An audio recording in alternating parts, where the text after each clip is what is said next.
নমস্কাৰ বন্ধুসকল, স্বাগতম জনাইছোঁ মোৰ ইউটিউব চেনেল কিনো চেনেলটোলৈ। আপোনালোকে জানেই মোৰ চেনেলটো হৈছে এক্সপেৰিমেণ্ট কৰা চেনেল, আৰু আজি এক্সপেৰিমেণ্ট কৰিম এখন ইলেক্ট্ৰিক স্কুটিৰ ওপৰত, যিখনৰ নাম হৈছে ইভি কোম্পানীৰ জেনিয়াখন আপোনাৰ ডিলাৰৰ মতে প্ৰায় 100% চাৰ্জত প্ৰায় আপোনাৰ 70 কিলোমিটাৰ দিব বুলি কৈছে। আজি চাম আমি 100%ত 70 কিলোমিটাৰ যাব নে নাযায়। আজিৰ ভিডিঅ'টো আপোনালোকে এক্সপেৰিমেণ্ট বুলি নধৰিব, আজিৰ ভিডিঅ'টো ধৰিব আপোনালোকে ইভি কোম্পানীৰ জেনিয়া স্কুটিখনৰ মাইলেজ টেষ্ট।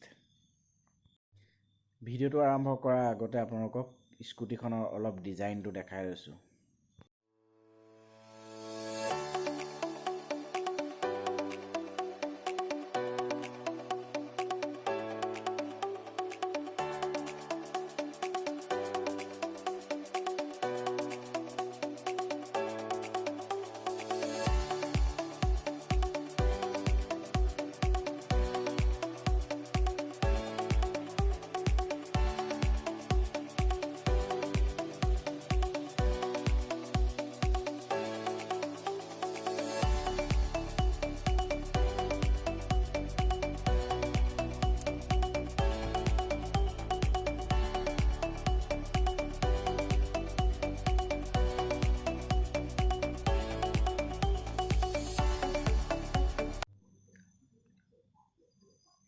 সত্তৰ কিলোমিটাৰ কভাৰ কৰিবলৈ হ'লে আমি অকণমান লং জাৰ্ণি এটাত যাব লাগিব।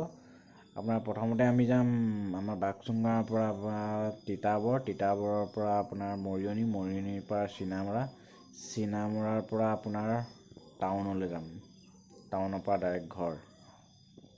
এতিয়া আমি যাত্ৰা আৰম্ভ কৰিছোঁ। আমাৰ স্কুটিৰ মিটাৰৰ ৰিডিংটো হৈছে 99% বেটেৰী, 1588.1 কিলোমিটাৰ। স্কুটিখনৰ স্পীডটো টেষ্ট কৰি চাওঁচোন কিমানলৈ উঠে।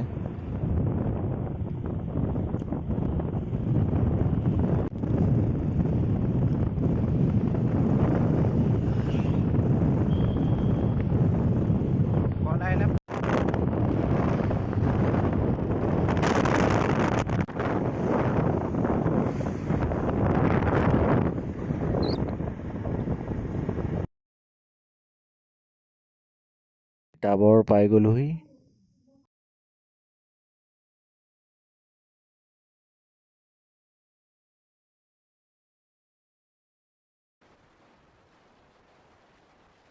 পামগৈ এতিয়া। তাৰ পৰা চিনামৰাৰ পৰা যোৰহাট টাউনৰ পৰা লিচুবাৰীৰ পৰা ঘৰ।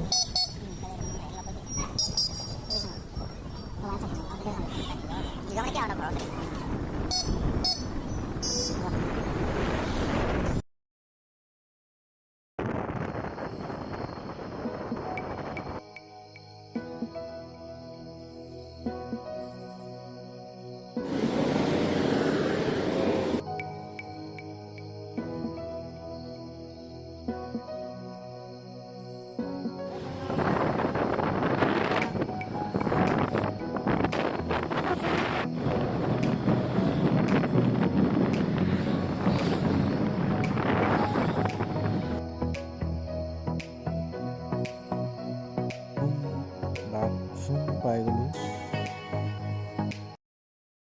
এতিয়া ৰিডিংটো হৈছে 1648.4 কিলোমিটাৰ। আমি মুঠ 60 কিলোমিটাৰ অতিক্ৰম কৰিলোঁ।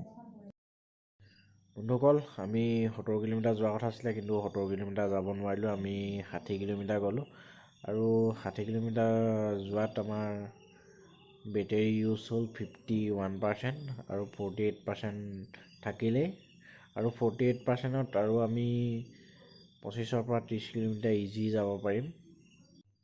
আজিৰ ভিডিঅ'টোত এইটোৱে চোৱা হৈছিল যে ডিলাৰে সঁচা কৈছে নে মিছা কৈছে। ডিলাৰে কৈছিলে 70 কিলোমিটাৰ ওপৰত যাব বুলি কৈছিলে, আৰু 70 কিলোমিটাৰ ওপৰতে স্কুটিখন যাব। সেইকাৰণে ভাল লাগিলে স্কুটিখন। আৰু আপোনালোকে কোনোবাই ল'ম বুলি যদি ভাবিছে, তেতিয়া কিন্তু স্কুটিখন ল'ব পাৰে, কাৰণ এবাৰ লোৱাৰ পিছত খৰচ একেবাৰে কম।